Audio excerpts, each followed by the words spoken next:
So today I'm here to talk to you guys about the Unity. Who exactly is the Unity, you might ask? Well, they are the first major antagonist group of the Fallout franchise. Some may call them just super mutants, other people may call them just mutants. There's a lot of different names for the Unity, but one thing is for certain, the Unity are a quite controversial group among the Fallout franchise. Of course, a lot of this controversy stemming from lore of the Bethesda games, but we're not here to talk about that right now. What we're here to talk about is exactly what the Unity could have done for humanity, even past the post-Fallout 1 ending of the game. Well, for most people, you see the Unity as maybe the ultimate evil, or maybe you even agree with the Unity. Once the game ends, it kind of just says that the Unity disperses and mutants go out and basically start their own tribes, villages, join people, become raiders, etc., etc. So in a nutshell, they lose all of their strength and unity as a group, so no pun intended there. But it is true, the Unity, once they break up or split apart, they lose their identity essentially, and the mutants just move on and form their own lives, and some are just completely shattered, they don't have anything left to do, or they're left to basically fend for themselves. Which in its own right is definitely one of the greatest tragedies of the Fallout series, that many people had their lives completely changed, ruined, or just completely altered to a point of no return, and then this army that was supposed to be their salvation essentially dissolves because of one fatal flaw, or because one person destroys essentially the leader. The canon ending of the game, of course, is that the Master is defeated. They don't really say how, but the thing that they know is that the cathedral does blow up. It explodes, and whether that is the result of the vault dweller talking him into killing himself, or not necessarily killing himself, talking him into shutting down his plan essentially, or to rig the nuke, or killing him, initiating the self-destruct, is to be determined. As all we currently know is what is written in the Vault Dweller's memoirs. That is what is the official canon for the Unity, as well as the ending of Fallout 1, which reads as follows. After a while, I found myself in the presence of the most hideous sight yet. I still cannot bring myself to write of this discovery, but let it be known when I left, the beast was dead, and the master of the mutant army was no more. Of course, this is the Vault Dweller's memoirs, and there are a million different interpretations of this, but as you know, there really isn't one specific way that the Master died that is exactly nailed down. Now, when you start to going into the territory of the wasted potential of the Unity and what they could have actually done for the wasteland, it is a far more fascinating field than talking about exactly what the Master was killed by.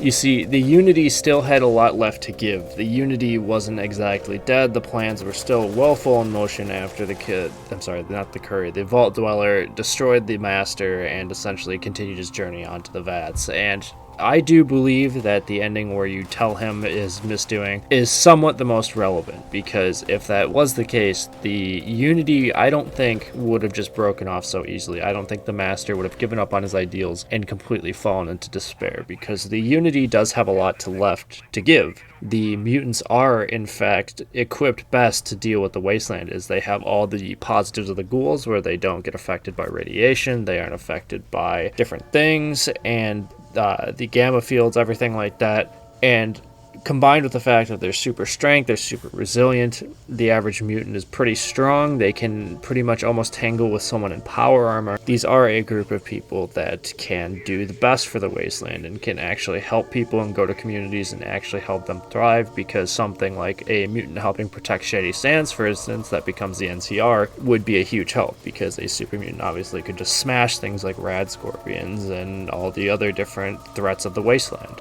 The VATS, or the FEV virus, does have a lot of different things that it could still offer to humanity, even past the Unity, when they know that the FEV does not allow the user, the person who is dipped in it, to keep their reproductive organs, obviously. And what these benefits are exactly is that you can actually use this to make people who may be sick, dying of old age, any different kind of thing, dying of a mortal wound, you can dip these people. And yes, there is a good chance that they may die due to the exposure to the FEV, but there is also a chance that they are turned into a mutant. And if this is something that the person wishes to do before they die, they could be turned into a mutant. And if they are turned into a mutant and everything goes successful, that mutant will be more resistant and could be used for good.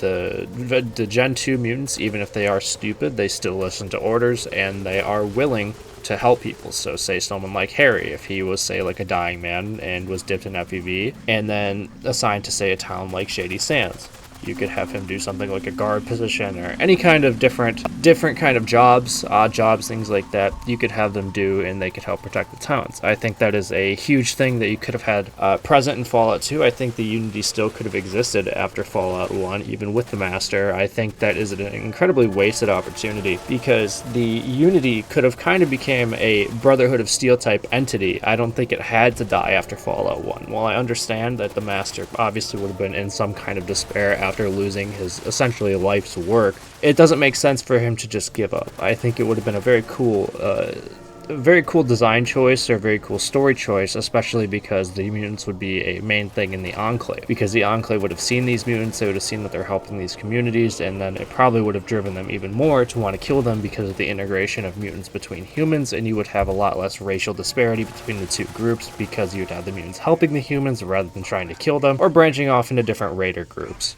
Obviously, things like Fallout 2 would have played out much differently if this were the case, because Mariposa military base in the Vats wouldn't be buried under tons of rubble and wouldn't require decades of work just to remove the rubble on top of these Vats. And of course, you wouldn't have characters like Frank Horrigan, or maybe you would, but they would be more on the Unity side. But there is a million different ways that it could have played out if this was the scenario that was given to us in the game, obviously. But that is one of the coolest things that the new Unity could have brought to the games that I think would have been a bit better. I think the Enclave should have been a little bit bigger to compensate, obviously, for the new Unity, maybe having cells placed all throughout America and, you know, more than just Control Station Enclave. I think there's a lot of different lore stuff that they could have done with the Enclave, and maybe even had something like in Fallout 3 where the Enclave had some branching ideals where one side thinks they're all mutants and they all need to die, and the other side kind of is like, it doesn't really matter, they can just be second-class citizens while the Enclave are on the top, and the Enclave are the ones that are thriving and rebuilding America and the communities, etc., etc. But that does bring me back to the point of the wasted potential of the Unity. I think that it is kind of a little weird that they decided to just completely get rid of the Unity and essentially make them more of a secondary or side character in future games. I understand that obviously in New Vegas they don't really have a choice because that's the only new Fallout game that actually decides to follow lore. But regardless,